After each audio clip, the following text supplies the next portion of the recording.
नमस्कार, सगरमाथा प्राइम समाचारमा स्वागत छ। म जयन्ती बुढासैनी। नमस्कार, म पुष्पाश्री कार्की। सगरमाथा प्राइम समाचार सुरु गरौं अहिलेसम्मका मुख्य समाचारबाट।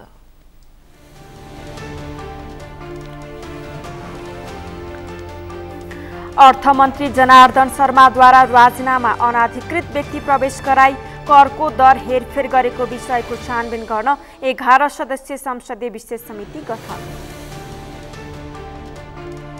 आफ्ना कार्यकर्ता उप 10 लाख धरौटी मागिएको भन्दै नेत्रविक्रम चन्द विप्लवद्वारा आक्रोश व्यक्त, न्यायाधीशलाई घरबाटै थुतेर कुट्ने धम्की। संहिताको मर्मअनुसार काम हुन नसक्दा कार्यान्वयनमा समस्या, सरकार जिम्मेवार नभएको संसदीय समितिको निष्कर्ष।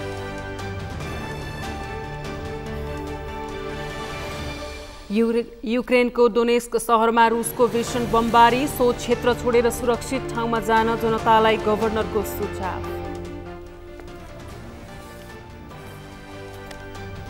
र नेपाली महिला फुटबल टिमकी कप्तान रेणुका नगरकोटीको उपचार हुँदै नेपालमा हुने महिला साफ च्याम्पियनसिपमा खेल्न नपाउने सम्भावना।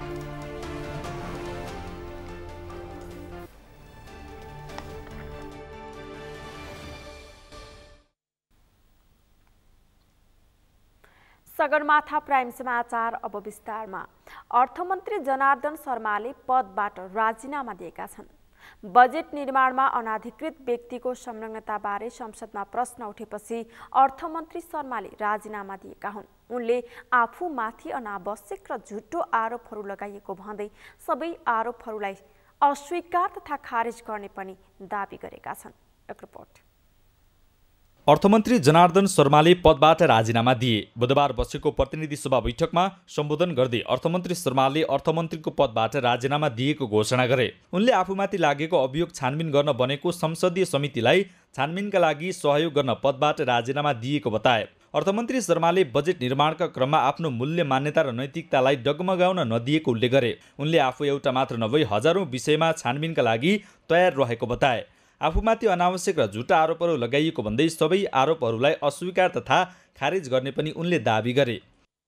बजेट निर्माणको सन्दर्भमा मैले आफ्नो मूल्य मान्यता, मेरो नैतिकता, मेरो राष्ट्रप्रतिको, जनताप्रतिको इमान्दारितालाई मैले कतै पनि डगमगिन दिएको छैन र दिँदैन, भोलि पनि दिँदैन।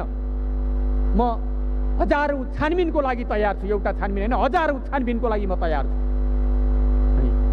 छानबिन गरियोस्। एउटा संसदीय छानबिन मात्रै होइन, सबै छानबिनको लागि म तयार छु। अर्थमन्त्री शर्माले बजेट निर्माणका क्रममा आफूले कुनै त्रुटि नगरेको दाबी गरे। उनले स्थापित मान्यता, विधि र पद्धतिको आधारमा तोकिएकै अधिकारीहरू मार्फत बजेट निर्माण भएको स्पष्ट पारे। मैले बजेट निर्माण गर्दा कुनै पनि त्रुटि गरेको छैन। स्थापित मान्यता, विधि र पद्धतिका आधारमा तोकिएका आधिकारिक व्यक्तिहरू मार्फत बजेट निर्माण भएको छ। यो सच्चाइलाई कसैले पनि अर्को झुटा साबित गर्न सक्दैन। अर्थमन्त्री शर्माले आफूले अर्थ मन्त्रालयको सीसीटीभी फुटेज डिलिट नगरेको बताए। आफूलाई सीसीटीभी फुटेजको क्षमताको बारेमा जानकारी नरहेको उल्लेख गर्दै उनले आफूलाई डिलिट गर्नु आवश्यक नभएको पनि पुष्टि पारे। सभामुख महोदय, कुन सीसीटीभीको क्षमता कति हुन्छ म कसरी थाहा पाउँछु? कति वर्ष पहिला राखेको सीसीटीभी बारे मलाई कसरी जानकारी हुन्छ? सायद अब यो शिक्षाबाट सबै मन्त्रीले त ख्याल गर्ने होला। कुन मन्त्रीले गएर सीसीटीभीको क्षमता सबभन्दा पहिला जानकारी लिन्छ होला? कसरी थाहा हुन्छ? यहाँ अहिले भएको सीसीटीभी बारे हामी मान्नेहरूलाई के जानकारी होला? त्यो प्राविधिक व्यक्तिले जान्ने कुरा होला। त्यसलाई डिलिट गर्यो भनेर आम नागरिकलाई भ्रमित गर्ने जो प्रयत्न गरेको छ त्यसको म खारिज गर्न चाहन्छु। अर्थमन्त्री शर्मामाथि छानबिन गर्नका लागि संसदले 11 संसदीय छानबिन समिति गठन गरेको छ।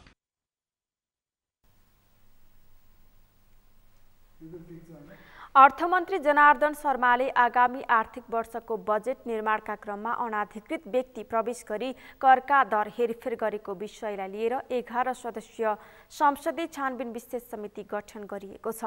आज बसेको प्रतिनिधि सभाको बैठकमा सभामुख अग्निप्रसाद सापकोटाले छानबिनका लागि 11 सदस्यीय छानबिन समिति गठन गरेको बताउनु भएको हो। उहाँले 2079 जेठ 15 गते माननीय अर्थमन्त्रीद्वारा टेबुल भएको आर्थिक वर्ष 2079-80 को आर्थिक विधेयकमा करका दरहरू हेरफेर गर्ने सम्बन्धमा अनाधिकृत व्यक्ति प्रवेश गरेको विषय सार्वजनिक सञ्चार माध्यमहरूमा प्रकाशन भएको सांसदहरूले समेत यस सम्बन्धमा सदनमा कुरा उठाएकाले सत्य तथ्य छानबिन गर्न समिति गठन गरेको बताउनुभयो। उहाँले 11 सदस्यीय छानबिन समितिमा खगराज अधिकारी, देवप्रसाद गुरुङ, पुष्पा भुषाल, गौतम प्रदीप कुमार गेवाली, भानुभक्त ढकाल, विमला विक, लक्ष्मण लाल कर्ण, शक्तिबहादुर बस्नेत, सरला कुमारी यादव, सीताराम महतो, सुरेन्द्र प्रसाद यादव रहनु भएको छ। समितिको कार्यविधि कार्य प्रारम्भ गरेको मितिले 10 दिनसम्मका लागि हुने पनि सभामुख सापकोटाले बताउनुभयो। टेबल भएको आर्थिक वर्ष 2079-80 को आर्थिक विधेयक 2079 मा करका दरहरू हेरफेर गर्ने सम्बन्धमा अनधिकृत व्यक्ति प्रवेश गरेको विषय सार्वजनिक सञ्चारका माध्यमहरूमा प्रकाशन भएको र सो विषयलाई लिएर मान्य सदस्यहरूबाट समेत सदनमा कुरा उठाइएको सम्बन्धमा सत्य तथ्य छानबिन गर्न एक संसदीय विशेष समिति गठन गर्न वाञ्छनीय हुने भएकोले प्रतिनिधि सभा नियमावली 2075 को नियम 177 बमोजिम देहायको संसदीय छानबिन विशेष समिति गठन गरियोस् भनी समितिमा रहनुहुने मान्य सदस्यहरूको नामावली सहित प्रस्ताव गर्दछु। विशेष समितिको गठन। यस समितिको नाम संसदीय छानबिन विशेष समिति रहेको छ। समितिमा देहाय बमोजिमका मान्य सदस्यहरू रहनेछन्। सभामुख सापकोटाले समितिको कार्यविधि प्रचलित कानुनको अधीनमा रही समिति आफैले सभापतिको चयन एवं आफ्नो कार्यविधि व्यवस्थित गर्न सक्ने व्यवस्था रहेको बताउनुभयो। उहाँले छानबिन समिति गठन सम्बन्धित प्रस्ताव संसदबाट पारित भएको समेत घोषणा गर्नुभयो।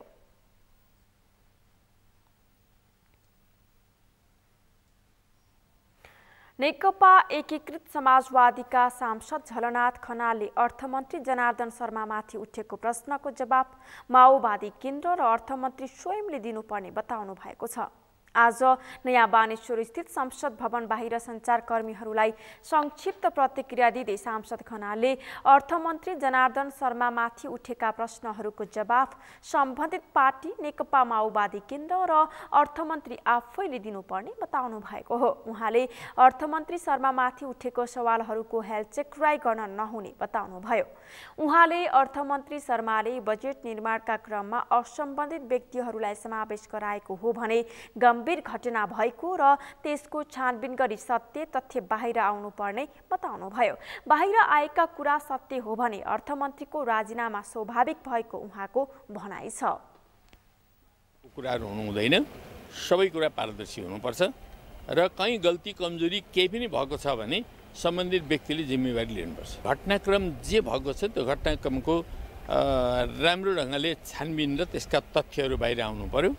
त्यो तथ्यहरू अहिले जसरी प्रचार भइरहेछ त्यो प्रचार भएको कुरा सही हो भने स्वाभाविक कुरा हो। सांसद खनालले अर्थमन्त्री शर्मामाथिको आरोपको विषय गठबन्धनमा छलफल योग्य विषय भए पनि हालसम्म गठबन्धनमा छलफल नभएको बताउनुभयो।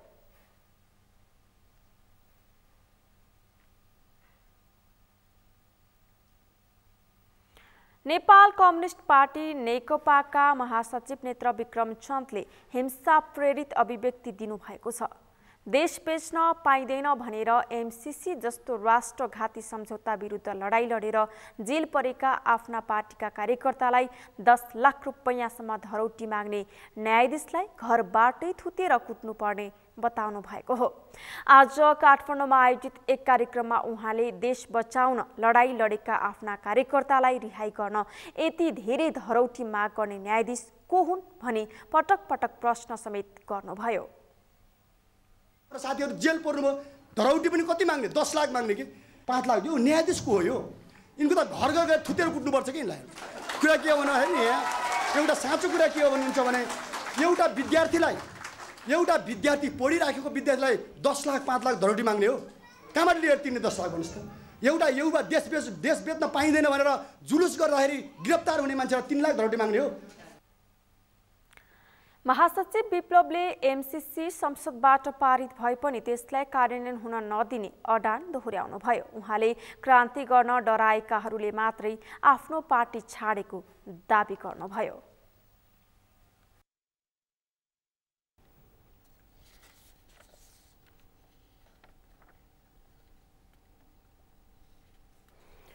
लोकतान्त्रिक समाजवादी पार्टी नेपालका सांसद राजेन्द्र महतोले जन्म विशुद्धका सन्तानहरूलाई नागरिकता दिने सवालमा सहमति जुटेको बताउनु भएको छ। आज नयाँ बानेश्वर स्थित संसद भवन बाहिर सञ्चारकर्मीहरूलाई संक्षिप्त प्रतिक्रिया दिँदै सांसद महतोले जन्मसिद्धका सन्तानलाई संविधानको व्यवस्था अनुसार कानून बनाएर नागरिकता दिन सरकार तयार भएको बताउनु भएको हो।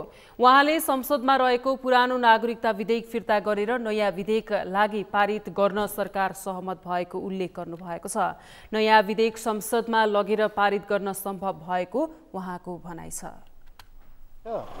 क्याबिनेटबाट हिजो नै गर्यो, भोलिको कार्यसूचीमा आउँछ भनेर गृहमन्त्रीले भन्दै थियो। अहिले भोलिको कार्यसूचीमा आउँछ यो फिर्ता गर्ने भने, अनि फेरि अर्को नयाँ विधेयक पनि आउँछ भनेर भन्दैछ। सांसद महतोले संसदमा छिट्टै नागरिकता सम्बन्धी नयाँ विधेयक ल्याउन गृहमन्त्री बालकृष्ण खाँडले प्रतिबद्धता जनाउनु भएको पनि बताउनु भएको छ।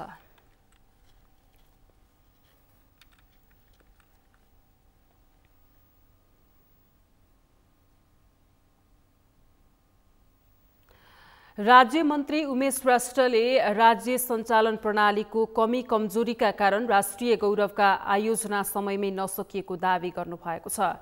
आज बसेको राष्ट्रिय सरोकार तथा समन्वय समितिको बैठकमा राज्य मन्त्री श्रेष्ठले यस्तो बताउनु भएको हो। उहाँले राज्यको नीति नियमको प्रणालीमा भएको कमी कमजोरीले समयमै काम नसकिने गरेको बताउनुभयो। उहाँले प्रधानमन्त्री कार्यालयमा सीसीटीभी जडान गरेर काम प्रगतिको विवरणका बारेमा नियाल्न आवश्यक रहेको समेत बताउनुभयो। राज्य मन्त्री श्रेष्ठले राष्ट्रिय गौरवका आयोजनाले राष्ट्रिय उन्नति प्रगतिलाई टेवा पुर्याउने भन्दै समयमै त्यस्ता काम सकिनुपर्ने जिकिर गर्नुभयो। कामलाई चाहिँ 8 वर्ष 10 वर्ष लाग्छ भन्दाखेरि असाध्य यो चाहिँ के भन्छ भने हाम्रो सिस्टमको कमी कमजोरी, ढिलो गर्ने, फेब्रुअरीले कम गर्ने, त्यसले गर्दाखेरि कस्टहरू ओभररन भएर जाने धेरै ठुल्ठुला समस्याहरू देखिएको छ। यसलाई चाहिँ अझै कतिपय ठाउँमा चाहिँ प्राइम मिनिस्टर अफिसमा एउटा त्यो बरु सीसीटीभी राखेर त्यसको प्रगति कति हो, त्यो राष्ट्रिय गौरवको योजना भनेको त्यो चाहिँ राष्ट्रको आर्थिक उन्नति प्रगतिको लागि पनि असाध्यै ठुलो यसले टेवा पुर्याउने भएको हुँदाखेरि यो टाइमली सक्नुपर्छ।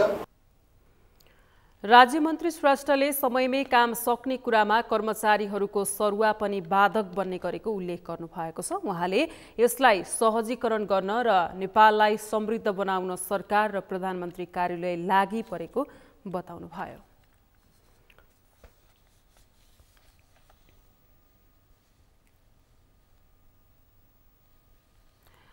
नेपालमा संघीयता लागू भएको 5 वर्ष बित्नै लाग्दा यसको सफल कार्यान्वयन हुन सकेको छैन। संघीयतालाई सबल, सुदृढ, जवाफदेही, पारदर्शी र नतिजामूलक बनाउनु पर्ने थियो, तर त्यसो हुन सकेको छैन। 3 तहका सरकार बनाएर संघीयताको अभ्यास गरिएको भए पनि सफल कार्यान्वयनमा भने समस्या देखिएको छ।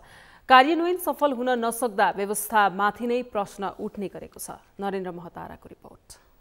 नेपालमा संघीयता लागू भएको 5 वर्ष बितिसकेको छ, तर यसको सफल कार्यान्वयन हुन भने सकेको छैन। संघीयतालाई सबल, सुदृढ, जवाफदेही, पारदर्शी र नतिजामूलक बनाउनु पर्ने थियो। 3 तहको सरकारी संरचना हुँदा पनि केन्द्रकै हालीमुहाली हुँदा त्यसको प्रत्यक्ष असर नागरिकमाथि नै परेको देखिन्छ। पदका लागि मरिहत्ते गर्ने, पार्टीभित्र गुट उपगुटमा सक्रिय हुने र नातावाद कृपावादलाई प्रशय दिने प्रवृत्तिले संघीयताको मर्म र भावनामाथि नै प्रहार गरेको छ। 2074 को आम निर्वाचनपछि संघीयतालाई मजबुत बनाउने र स्थायी सरकार बनाउने राजनीतिक दलहरूको सङ्कल्प थियो। तर अहिलेसम्म पनि सो सङ्कल्पको कार्यान्वयन हुन भने सकेको छैन। सङ्घीयता सम्बन्धी आफैले तय गरेको रोडम्याप अनुसार सरकार र राजनीतिक दलहरू हिँड्न नसकेको भन्दै धेरैले आलोचना गर्ने गरेका छन्। अराजक शासन शैली र कमजोर सेवा प्रवाहले सङ्घीय प्रणालीको बदनाम भइरहेको दलका नेताहरूकै विश्लेषण छ। जथाभावी बजेटिङ गर्ने, जथाभावी साना योजनामा गर्ने होइन, कर्मचारीहरू जथाभावी उ गर्ने। कम्तीमा हामीले भन्यौँ यहाँ सङ्घीय मामिला मन्त्रालय निमित्त किन धेरै राखेको होइन, हामीले यहाँ प्रश्न गराएको छौँ उहाँले, हामीले संशोधन गऱ्यौँ, यहाँ समिति यहाँ बोलाएर पनि गराएको छौँ त्यसलाई होइन। अनि हिजो चाहिँ सिङ्गो गाविसलाई चाहिँ वडा बनाउने अनि वडा सचिव तपाईँले दिनु पर्दैन, अनि निमित्त मात्रै पठाउने, सिंहदरबारमा कर्मचारी मात्रै थुपार्ने, धेरै इन्स्टिट्युसन नबनाउनु छ अब होइन। ओभरलोड चाहिँ संविधानले चाहिँ ओभरलोड चाहिँ तल पठाएको छ, कार्य जिम्मेवारी तल पठाएको छ, अनि तपाईँ इन्स्टिट्युसनहरू अझै माथि थप्ने, यो थप्ने काम बन्द गर्नुहोस् भनेको छ। स्थायी सरकारका रूपमा लिइने कर्मचारी तन्त्रलाई नियमनका लागि सङ्घीय निजामती सेवा ऐन संसदमै विचाराधीन अवस्थामा छ। यस्ता कयौँ विधेयक जसले नागरिकको चासोसँग प्रत्यक्ष सरोकार राख्छन् तिनलाई कानुनी मान्यता दिन वर्तमान राजनीतिक नेतृत्व असफल भएको छ। सरकारले सङ्घ, प्रदेश र स्थानीय तहको वित्तीय व्यवस्थापनका विषयमा आवश्यक व्यवस्था गर्न नसकेको, स्थानीय तहमा निजामती कर्मचारीको सेवा व्यवस्थापनको कामलाई अघि बढाउन नचाहेको, सङ्घ, प्रदेश र स्थानीय तहमा संविधान र कानुन विपरीत जथाभावी बजेट विनियोजन गरेको भन्दै विरोध हुन थालेका छन्। सङ्घीयता जनताकै लागि ल्याएको भए पनि जनभावना अनुसार काम हुन नसकेको विश्लेषकहरूको दाबी छ। हाम्रो देशमा गरिबी बढ्यो, देश ऋणमा छ, हरेक नागरिकको टाउकोमा विदेशी ऋण थपिँदैछ। त्यही भएर विदेशी ऋण नसिधुन्जेल हामी तलब नखाउँ भन्ने कुरामा छलफल कहिले हुँदैन। नागरिकले पानी शुद्ध खान पाएको छैन, सास प्रश्वासमा समस्या भइराखेको छ, रोगहरूमा चपेटामा छ, शिक्षाको स्तर दिनादिन खस्किँदैछ। अब हामीले चाहिँ पढ्नका लागि विदेश जाने वातावरण अन्त्य गरौँ, नेपालमै सबै खालका शिक्षालय खोलौँ र नेपालीको लागि निःशुल्क र सोही शिक्षालयमा विदेशी पढ्दाखेरि शुल्क लिने व्यवस्था गरेर अगाडि बढौँ भन्ने कुरामा छलफल हुँदैन। हामी कहाँ हुने छलफल भनेको एकअर्कालाई गाली गर्ने, एकअर्कालाई होच्याउने, एकअर्कालाई तल देखाउने, एकअर्काले गरेको अपराधका विषयमा चर्चा गर्ने, तर फेरि आफै सरकारमा हुँदा ती भ्रष्टाचारको विषयमा आयोग बनाएर दण्डित गर्ने काम चाहिँ हुँदैन। प्रहरी व्यवस्थापन ऐन, अन्तर सरकारी समन्वय ऐन र साझा अधिकारसँग सम्बन्धित क्षेत्रगत कानुनहरू सङ्घीयता कार्यान्वयनका लागि महत्त्वपूर्ण मानिएका छन्। सूचना प्रविधि विधेयक, राष्ट्रिय प्राथमिकता प्राप्त आयोजनाको दूत निर्माण तथा विकास समिति विधेयक, खानेपानी तथा सरसफाइ विधेयक, भन्सार कर्जा सूचना सम्बन्धी लगायतका विधेयक संसदमा विचाराधीन अवस्थामा रहेका छन्। सङ्घीयता कार्यान्वयनका लागि राजनीतिक दलहरूको पहिलो प्राथमिकता रहनुपर्ने भए पनि उनीहरू भने आरोप प्रत्यारोपमै अल्झिएका छन्। दलभित्रै पनि गुट उपगुटको व्यवस्थापनमा दलहरू अल्झिँदा सङ्घीयता कार्यान्वयनका लागि हुनुपर्ने कामहरू ओझेलमा पर्ने गरेका छन्। यस्ता कार्यले दलहरूले नेपाली राजनीतिक गन्तव्यविहीन यात्रामा गएको कतिपयको विश्लेषण छ। दलहरूका यस्ता कार्यले नेपाली राजनीति नै गन्तव्यविहीन यात्रामा गएको कतिपयको विश्लेषण छ। सगरमाथा टेलिभिजनका लागि क्यामेरामा सुरेन्द्र राउतका साथमा नरेन्द्र महतारा, काठमाडौँ। सगरमाथा प्राइम समाचारमा अब पालो विश्रामको। विश्रामपछि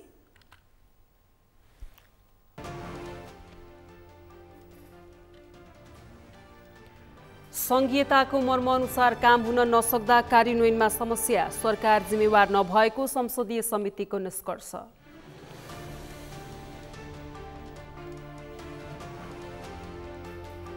युक्रेनको डोनेस्क सहरमा रुसको भीषण बमबारी, सो क्षेत्र छाडेर सुरक्षित स्थानमा जान जनतालाई गभर्नरको सुझाव।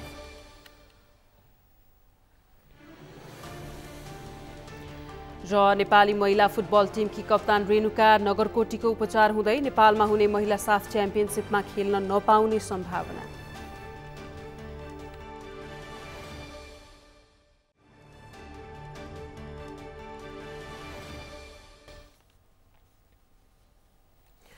विश्रामपछि सगरमाथा प्राइम समाचारमा स्वागत छ। अब बाँकी समाचार। नेपालको संविधानले मार्गदर्शन गरे बमोजिमको संघीयता कार्यान्वयनमा गएको भए पनि संघीयताको मर्मअनुसार काम हुन नसकेको गुनासो आउने गरेको छ। संघीयता सम्बन्धी आफैले तय गरेको रोड म्याप अनुसार सरकार र राजनीतिक दलहरू हिँड्न नसकेको भन्दै धेरैले आलोचना गर्ने गरेका छन्। संघीय संसद अन्तर्गतको संसदीय समितिले समेत संघीयता कार्यान्वयनको सम्बन्धमा सरकार जिम्मेवार नभएको निष्कर्ष निकालेको छ। एक रिपोर्ट। संघीय संसद राष्ट्रिय सभा अन्तर्गतको संघीयता कार्यान्वयन अध्ययन तथा अनुगमन संसदीय विशेष समितिले बुधबार काठमाडौँमा पत्रकार सम्मेलन गरी संघीयता सम्बन्धी आफैले तय गरेको रोडम्याप अनुसार समेत नहिँडेको भन्दै असन्तुष्टि समेत जनाएको छ। 2075 साल मङ्सिर 24 गते आफैले बनाएको संघीयता सम्बन्धी 29 बुँदे रोडम्याप समेत कार्यान्वयनमा सरकार र सरकारका मन्त्रीहरू जिम्मेवार नभएको पाइएको समितिका संयोजक खिमलाल देवकोटाले बताए। उनले प्रधानमन्त्रीको अध्यक्षतामा बसेको अन्तरप्रदेश परिषद बैठकले निर्णय गरेको सो संघीयता सम्बन्धी रोडम्याप समितिले पटक पटक निर्देशन दिँदा पनि किन कार्यान्वयनमा नल्याएको भन्दै सरकारलाई प्रश्न गरे। समितिले सरकारका मन्त्रीहरू नै संघीयताको कार्यान्वयन गर्न जिम्मेवार नभएको उल्लेख गर्दै संविधान र कानुनले किटान गरेको व्यवस्थाप्रति जिम्मेवार हुन पनि सचेत गराएको छ। 2075 सालको फागुन मसान्तभित्रमा निजामती कानुन चाहिँ फाइनल गर्ने भनेर त्यो बैठकले निर्णय गरेको छ। त्यो बैठकले निर्णय गरेको छ। अनि 2075 सालको चैत मसान्तसम्म स्थानीय निजामती सम्बन्धी स्थानीय सेवा व्यवस्थापनको कानुन बनाउने भनेर त्यो बैठकले निर्णय गरेको छ। अनि त्यो हामीले त्यही भन्यौँ, हामीले सङ्कल्प प्रस्तावमा नै राख्यौँ। त्यो 29 बुँदे संहिता रोड म्याप काम गर भनेर हामीले त्यो हाम्रो एउटा बुन्दा त्यो पनि छ नि। ल हेर्नुहोस् त, अनि तपाईँले राष्ट्रिय समन्वय परिषदको बैठक राख्नुपर्छ भनेर त्यो कानुनले लेखेको छ। अनि बैठकै नराख्ने सरकारले हो। अनि अन्तर सरकारी वित्त परिषद भन्ने कानुन अन्तर सरकारी वित्त व्यवस्थापन, त्यहाँ वित्त सम्बन्धी समस्या स्थानीय र प्रदेश सङ्घको वित्त सम्बन्धी समस्या समाधान गरेर यो हामीले भनिदिनु पर्ने हो।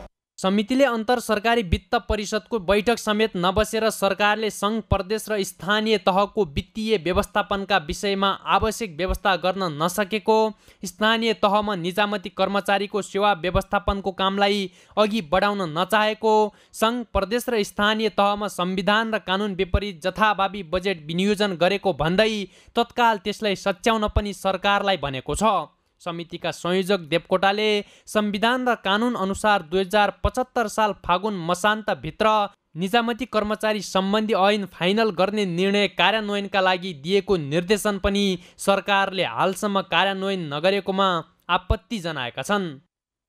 जथाभावी बजेटिङ गर्ने, जथाभावी साना योजनामा गर्ने होइन, कर्मचारीहरू जथाभावी उ गर्ने। कम्तीमा हामीले भन्यौँ यहाँ सङ्घीय मामिला मन्त्रालय निमित्त किन धेरै राखेको होइन, हामीले यहाँ प्रश्न गराएको छौँ। उहाँले हामीले संशोधन गऱ्यौँ, यहाँ समिति यहाँ बोलाएर पनि गराएको छौँ। त्यसलाई होइन।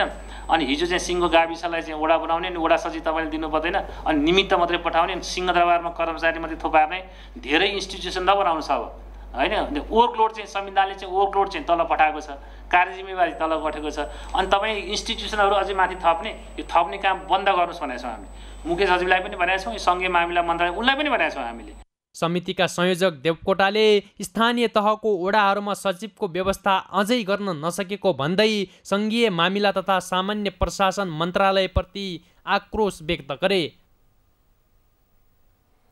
संस्कृति, पर्यटन तथा नागरिक उड्डयन मन्त्री जीवनराम श्रेष्ठले पोखरालाई पर्यटन राजधानी बनाउने प्रस्ताव मन्त्री परिषदमा लैजाने बताउनु भएको छ। आज मन्त्रालयमा आयोजित पोखराको पर्यटन बस पार्क पोखरा महानगरपालिकालाई हस्तान्तरण गर्दै मन्त्री श्रेष्ठले यस्तो बताउनु भएको हो। पोखरा महानगरपालिकाले यसअघि नै पोखरालाई नेपालको पर्यटन राजधानी बनाउने निर्णय गरिसकेको छ। सोही निर्णयलाई नेपाल सरकारबाट पारित गर्न सङ्घीय पर्यटन मन्त्रालयमा बुझाइएको थियो, जसमा पर्यटन मन्त्री श्रेष्ठले पोखरालाई नेपालको पर्यटन राजधानी बनाउने प्रस्ताव प्रक्रिया तत्काल थाल्ने पनि बताउनु भएको छ। मन्त्री श्रेष्ठले पोखरा पर्यटकको लागि एक गन्तव्य भएको भन्दै पोखरालाई व्यवस्थित र आकर्षक बनाउन आवश्यक रहेको समेत उल्लेख गर्नुभयो। र धेरै पर्यटकहरू जाने ठाउँ पनि हो। त्यो हिसाबले त्यहाँको चाहिँ नि पर्यटन क्षेत्रलाई व्यवस्थित गर्नुपर्छ, सहरलाई पनि व्यवस्थित गर्नुपर्छ, पर्यटकीय हिसाबले आकर्षित हुनुपर्छ भन्ने हाम्रो मान्यता हो। त्यही मान्यता अनुसार नै यो बस पार्क निर्माण गर्ने काम चाहिँ भएको हो। त्यो आज हामीले औपचारिक रूपमा अब महानगरपालिकालाई हस्तान्तरण गरेका छौँ अब भोलिका दिनमा त्यसलाई चाहिँ नि व्यवस्थापन गर्ने, सञ्चालन गर्ने, त्यसको चाहिँ नि मेन्टेनेन्स गर्ने सबै कुराहरू अब महानगरपालिकाको तर्फबाट हुनेछ। त्यस्तै पोखरा महानगरपालिकाका मेयर धनराज आचार्यले पोखरालाई पर्यटकहरूको राजधानी बनाउनकै लागि व्यवस्थापनको कामलाई तीव्र रूपमा अगाडि बढाउने समेत बताउनुभयो। उहाँले पर्यटक आउने पर्यटन बस पार्क अति अव्यवस्थित भएकाले अब पर्यटन बस पार्क व्यवस्थित बनाउने बताउनुभयो। मेयर आचार्यले 18 रोपनी क्षेत्रफलमा फैलिएको पर्यटन बस पार्क करिब 8 करोडको लगानीमा निर्माण सम्पन्न भएको र त्यसको जिम्मेवारी महानगरलाई आएको समेत बताउनुभयो। नजिकै टुरिस्टहरूका लागि, टुरिस्ट बसहरूका लागि पार्किङ गर्नलाई हामीले एउटा बस पार्क बनाएका छौँ। त्यसको अस्तव्यस्त थियो, हिलो धुलो थियो, त्यसलाई पर्यटन विभागले झन्डै 8 करोडको बजेटमा त्यसलाई निर्माण सम्पन्न गरेर त्यहाँ केही क्युरियो सपहरू, शौचालयहरू सहितको एउटा आधुनिक बस पार्क निर्माण भएको छ। त्यो आज औपचारिक रूपमा पर्यटन मन्त्रालयको तर्फबाट, पर्यटन विभागको तर्फबाट माननीय पर्यटन मन्त्रीज्यूले पोखरा महानगरपालिका, पोखरा उपत्यका नगर विकास समितिलाई हस्तान्तरण गर्नुभएको छ। अब हामी त्यसलाई व्यवस्थित तरिकाले अगाडि बढाउँछौँ र पोखराको समग्र पर्यटनको विकासका लागि यो एउटा ठुलो सहयोगी बस पार्कको रूपमा यो बन्नेछ। मेयर आचार्यले पर्यटन बस पार्क निर्माणको पोखराको समग्र पर्यटन विकासका लागि ठूलो योगदान पुर्याउने दावी गर्नुभयो।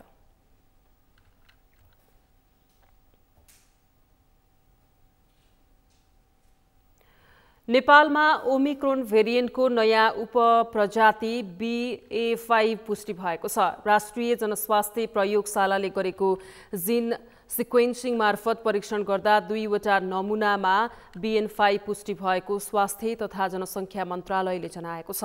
संक्रमित केसको नमुना केन्द्रीय डायग्नोस्टिक प्रयोगशाला र बेलिहिया नाकाबाट प्राप्त भएको पनि स्वास्थ्य मन्त्रालयले जनाएको छ।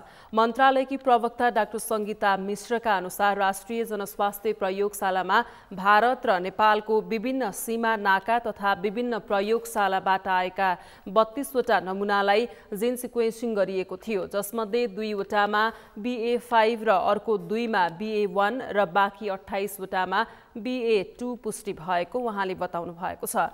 यसैबीच पछिल्लो 24 घण्टामा थप 113 जनामा कोरोना भाइरस संक्रमण पुष्टि भएको छ भने स्वास्थ्य मन्त्रालयका अनुसार 2724 जनाको परीक्षण गर्दा 113 जनामा संक्रमण पुष्टि भएको हो। त्यसमध्ये 1549 जनाको PCR परीक्षण गर्दा 90 र 1175 जनाको एन्टिजेन परीक्षण गर्दा 23 जनामा संक्रमण देखिएको मन्त्रालयले जनाएको छ। यसअघि नेपालमा कोरोना भाइरसको सक्रिय संक्रमितको संख्या 471 पुगेको छ भने पछिल्लो 24 घण्टामा 20 जना संक्रमण मुक्त भएका छन्।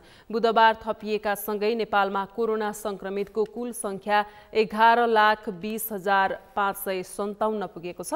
कोरोना संक्रमणकै कारण नेपालमा मृत्यु हुनेको संख्या 11,952 पुगेको छ भने 9,67,575 जना संक्रमण मुक्त भएका छन्।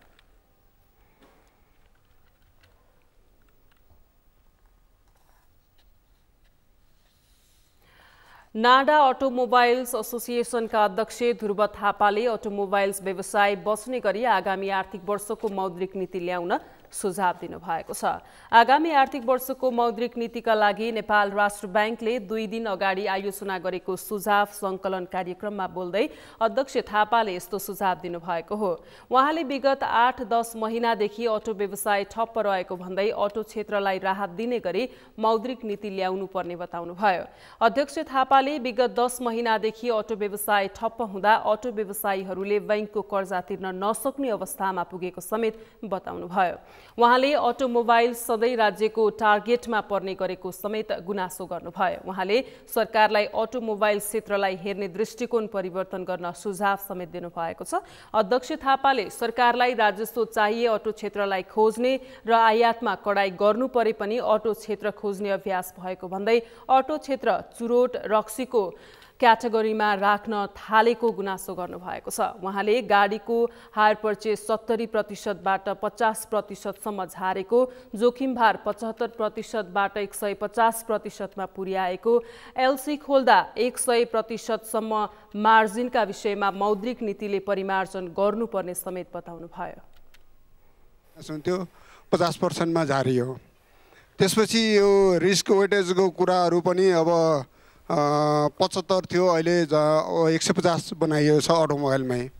यसै गरेर एलसी मार्जिन पनि 5-10%मा हामीले खोल्ने गरिन्थ्यो, अहिले अब 50 देखि 100 कै पार्ट्सहरूमा त 100% छ, गाडीहरूमा 50% छ। भनेको यसलाई नै एकदमै लक्षित गरिएर नीतिहरू अलिकति हामीलाई बढी पीडा भएको कारण त्यही नै हो, त्यो लक्षित गरेर ल्याइएको छ।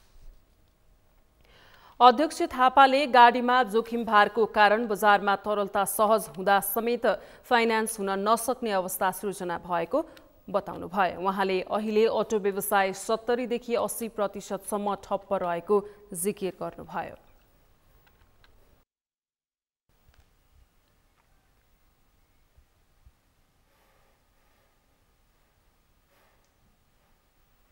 स्टक ब्रोकर एसोसिएसन अफ नेपालका अध्यक्ष सन्तोष मैनालीले मौद्रिक नीति मार्फत शेयर कर्जा नियन्त्रण नगर्न सुझाव दिनुभएको छ। आगामी मौद्रिक नीतिका लागि नेपाल राष्ट्र बैंकले 2 दिन अगाडि आयोजना गरेको सुझाव सङ्कलन कार्यक्रममा अध्यक्ष मैनालीले यस्तो बताउनु भएको हो। उहाँले शेयर बजारमा लगानी गर्नका लागि बैंकबाट लिने कर्जाले आर्थिक गतिविधिलाई चलायमान बनाउने भएकाले राष्ट्र बैंकले शेयर कर्जामा धेरै नियन्त्रण गर्न नहुने बताउनुभयो। अध्यक्ष मैनालीले राष्ट्र बैंकले चालु आर्थिक वर्षको मौद्रिक नीतिमा शेयर कर्जामा 412 को क्याप लगाएकाले बजारमा समस्या आएको बताउनुभयो। उहाँले आगामी मौद्रिक नीतिमा शेयर कर्जामा 412 को क्यापलाई हटाउनु पर्ने बताउनुभयो। अध्यक्ष मैनालीले शेयर कर्जामा सीमा लगाउने भन्दा पनि पहुँच र पावरको दुरुपयोग गरेर कर्जा लिएर बजारमा चलखेल गर्नेलाई कारबाही गर्नुपर्नेमा सबैलाई एकै ठाउँमा राखेर नीति ल्याउन नहुने बताउनुभयो। इम्पोर्टेड गुड्सको डिमान्ड बढ्ला, तर त्यसलाई चेक गर्न हामीले विभिन्न मेजरहरू अवलम्बन गर्ने भनेर भनि पनि सकेका छौँ। त्यसले गर्दाखेरि सेयरमा जाने लोनलाई यति धेरै नियन्त्रण गर्नु त्यति जरुरी छैन कि जस्तो मलाई लाग्छ। किनभने हामीले हेर्दाखेरि जहिले पनि बाइङ साइडबाट मात्रै हेर्छौँ। सेयर मार्केट यस्तो ठाउँ हो जहाँनिर बायरले आज पैसा तिर्छ भने सेलरले आजै पाउँछ, यहाँनिर पैसा कहीँ पनि गएर अड्किँदैन। अब बायरले ऋण लिएर सेयर किन्यो भने त्यो ऋण लिएर सेयर किनेको पैसा चाहिँ सेलरले पाउने हो। अध्यक्ष मैनालीले मर्जर तथा प्राप्तिका कारण शेयर कारोबार रोक्का हुन नहुने व्यवस्था गर्न राष्ट्र बैंकलाई सुझाव दिनुभयो। उहाँले मौद्रिक नीतिमा ब्रोकर मार्फत मार्जिन ल्यान्डिङको व्यवस्था सहज बनाउनु पर्ने पनि बताउनुभयो।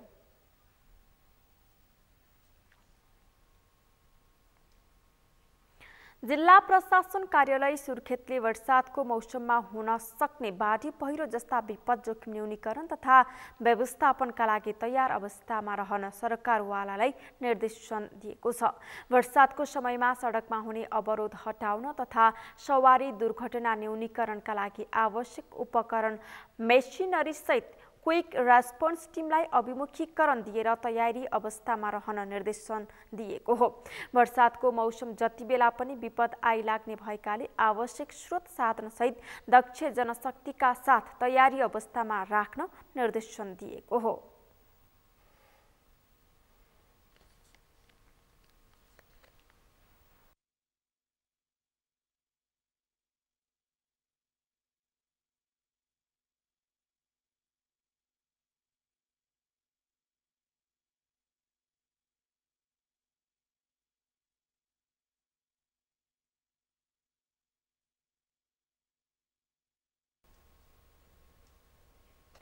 सगरमाथा प्राइम समाचारमा एकैछिन विश्रामपछि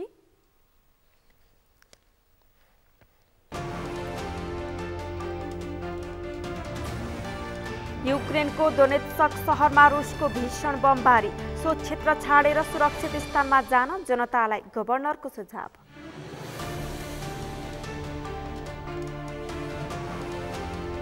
र नेपाली महिला फुटबल टिमकी कप्तान रेणुका नगरकोटीको उपचार हुँदै नेपालमा हुने महिला साफ च्याम्पियनशिपमा खेल्न नपाउने सम्भावना।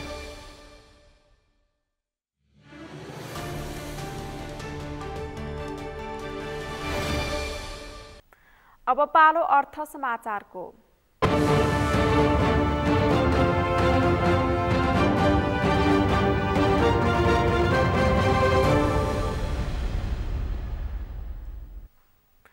आज नेप्से परिसूचक सामान्य अङ्कले वृद्धि भएको छ। मंगलबार 9 अङ्कले गिरावट आएको नेप्से परिसूचक आज 13.33 अङ्क बढेर 2043.92 बिन्दुमा पुगेको छ। त्यस्तै सेन्सिटिभ इन्डेक्स 1.68 अङ्क बढेको छ भने फ्लोट इन्डेक्स 0.94 र सेन्सिटिभ फ्लोट इन्डेक्स 0.72 अङ्कले बढेको छ। आज कारोबारमा आएका 228 कम्पनीको 62,63,000 किता सेयर 2,17,86,55,000 रुपैयाँ बराबरको खरिद बिक्री भएको छ। मंगलबारको तुलनामा कारोबार र कम्पनी बढेको छ। मंगलबार 4,34,92,73,000 रुपैयाँ बराबरको खरिद बिक्री भएको थियो। आज नेप्से 13 उपसमूह मध्ये 10 उपसमूहको परिसूचक बढेको छ भने बाँकी 3 उपसमूहको परिसूचक घटेको छ, जसमा विकास बैंक, वित्त र जीवन बीमा उपसमूहको परिसूचक 2% भन्दा बढी र जलविद्युत उपसमूहको परिसूचक 1% भन्दा बढीले बढेको छ। तर बैंक, म्युचुअल फन्ड र निर्जीवन बीमा उपसमूहको परिसूचक भने घटेको छ।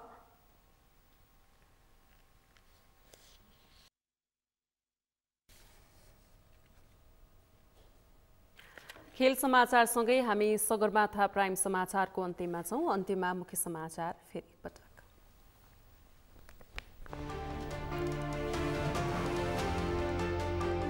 अर्थमन्त्री जनार्दन शर्माद्वारा राजीनामा अनाधिकृत व्यक्ति प्रवेश गराई करका दर हेरफेर गरेको विषयको छानबिन गर्न 11 सदस्यीय संसदीय विशेष समिति गठन। आफ्ना कार्यकर्ता उप 10 लाख धरौटी मागिएको भन्दै नेत्रविक्रम चन्द विप्लवद्वारा आक्रोश व्यक्त। न्यायाधीशलाई घरबाटै थुतेर कुट्ने धम्की। संहिताको मर्म अनुसार काम हुन नसक्दा कार्यान्वयनमा समस्या, सरकार जिम्मेवार नभएको संसदीय समितिको निष्कर्ष।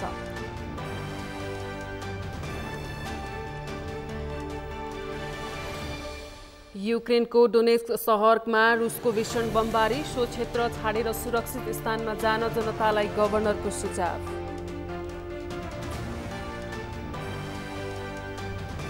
र नेपाली महिला फुटबल टिमकी कप्तान रेणुका नगरकोटीको उपचार हुँदै नेपालमा हुने महिला साफ च्याम्पियनसिपमा खेल्न नपाउने सम्भावना।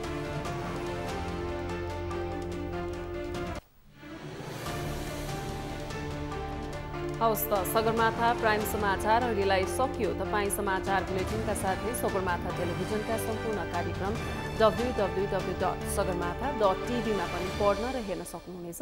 साथै युट्युबमा youtube.com/sagarmatha.tv नेपालमा हेर्न सक्नुहुनेछ। तपाईँ हामीलाई फेसबुकमा पनि facebook.com/stv नेपालमा फलो गर्न सक्नुहुनेछ। समाचारको शिखर, नेपालको गौरव, नेपालको पहिलो न्युज च्यानल सगरमाथा टेलिभिजन हेर्दै गर्नुहोला। नमस्कार।